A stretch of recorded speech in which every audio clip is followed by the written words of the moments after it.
আজকে আমাদের আলোচ্য বিষয় পারচেজ রিটার্ন বুক বা রিটার্ন আউটওয়ার্ড বুক। আগের দিন আমরা পারচেজ বুক নিয়ে ডিটেলস আলোচনা করেছি। আজকে আমরা আলোচনা করব পারচেজ রিটার্ন বুক বা রিটার্ন আউটওয়ার্ড বুক নিয়ে। পারচেজ রিটার্ন বুকটা কি? Purchase return book is also a journal, এই প্রাইমারি বুক অফ এন্ট্রি। কেন এই ট্রানজ্যাকশান হওয়ার সাথে সাথে এই পারচেজ রিটার্ন বুকে লিখে ফেলা হয়, তাই জন্য আমরা একে প্রাইমারি বুক অফ এন্ট্রি বলি, জার্নালের একটা শ্রেণী বিভাগের অন্তর্গত। এর ফাংশনটা কি, এর কী কাজ করে?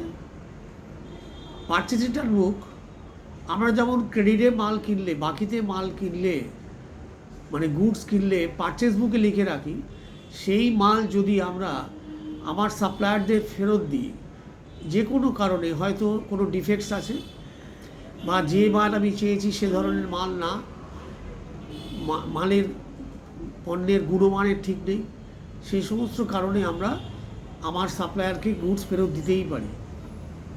সেই যখন গুডস ফেরত দেওয়া হয়, এই ট্রানজ্যাকশানসটা, সেই ট্রানজ্যাকশানসগুলোকে আমরা এই পারচেজ রিটার্ন বুকে লিখে রাখি। তাহলে একটা প্রশ্ন আসতে পারে, আমরা পারচেজ রিটার্ন থেকে পারচেজ রিটার্ন বুক পারচেজ বুক থেকেই বাদ দিয়ে দিতে পারতাম। কেন দিই না? যে আমাদের একটা ইনফরমেশান থাকা দরকার যে আমরা এবছর, এই আর্থিক বছরে টোটাল কত ক্রেডিটে পারচেজ করেছি এবং তার কত অংশ, কত পরিমাণ টাকা পারচেজ রিটার্নের জন্য ফেরত দিয়ে দিয়েছি। এটা একটা ইম্পর্টেন্ট ইনফরমেশান, যে কোনো সাপ্লায়ারের জন্য এটা প্রযোজ্য। সেজন্য আমরা একটা আলাদা বই মেনটেন করি, যাকে বলা হয় পারচেজ রিটার্ন বুক। এর ফরম্যাটটা অনেকটাই পারচেজ বুকের মতন, তোমরা টেক্সট বুকে পেয়ে যাবে, বা আমি যখন হোয়াইট বোর্ডে এই পারচেজ রিটার্ন বুকের প্র্যাকটিক্যাল অ্যাপ্লিকেশান করাবো প্রবলেমস দিয়ে, তখন এর ফরম্যাট তুমি বুঝতে পারবে। তাহলে পারচেজ রিটার্ন বুকের প্রয়োজনীয়তা কী আমরা বুঝলাম। এটা একটা জার্নাল, এই জার্নালে আমরা যে সমস্ত গুডস বা পণ্যদ্রব্য আমরা বাকিতে কিনছি, সেগুলো ফেরত দেওয়ার সময় আমরা এই বইতে লিখে রাখি। এখন এটা একটা জার্নাল, এর পোস্টিংয়ের প্রয়োজন আছে। এর যে টোটালটা, সেটা এক সপ্তাহের হতে পারে, একটা পক্ষের হতে পারে ফর্টনাইটলি, বা মান্থলি হতে পারে, বা অ্যানুয়ালি হতে পারে। যে যেরকম ভলিউম অফ ট্রানজ্যাকশানস ফলো করে, তার সেই নিয়মে সে করে। এটা কোম্পানি পলিসি বা কোনো প্রতিষ্ঠানের পলিসির উপর নির্ভর করে। তাহলে আমরা কী করব, সেই টোটালটা, পারচেজ রিটার্ন বুকের টোটালটা আমরা নিয়ে চলে যাব purchase return account in general laser.